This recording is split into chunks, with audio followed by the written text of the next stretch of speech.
6 ফেব্রুয়ারি প্রতিষ্ঠা বার্ষিকীর ডাক। শিক্ষা ব্যবস্থার উন্নয়ন ও আধুনিকীকরণে অন্তর্ভুক্তিমূলক স্বাধীন শিক্ষা সংস্কার কমিশন গঠন করতে হবে। সাধারণ শিক্ষার্থীদের দাবি অনুযায়ী শিক্ষা প্রতিষ্ঠানসমূহে ছাত্র সংসদ নির্বাচন দিতে হবে। জুলাই গণহত্যা, 28 অক্টোবর পিলখানা ও শাপলা চত্বর হত্যাকাণ্ডের সাথে জড়িতদের বিচার কার্য দ্রুত শেষ করতে হবে।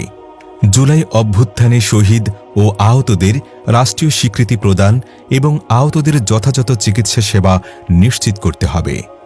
দ্রব্যমূল্য মানুষের ক্রয় ক্ষমতার মধ্যে নিয়ে আসতে হবে এবং সকল ধরনের সিন্ডিকেট ভেঙে দিতে হবে। রাষ্ট্রের বিভিন্ন গুরুত্বপূর্ণ পদে থাকা ফ্যাসিবাদের দোসরদের চিহ্নিত করে বিচারের আওতায় আনতে হবে। দেশের আইনশৃঙ্খলা পরিস্থিতি স্বাভাবিক করে দেশে আইনের শাসন নিশ্চিত করতে হবে। বিগত 15 বছরে দায়েরকৃত সকল রাজনৈতিক মামলা প্রত্যাহার ও রাজবন্দীদের মুক্তি দিতে হবে। ফ্যাসিবাদ বিরোধী আন্দোলনে সক্রিয় সকল রাজনৈতিক দল ও ছাত্র সংগঠনের সমন্বয়ে জাতীয় ঐক্য গড়ে তুলতে হবে।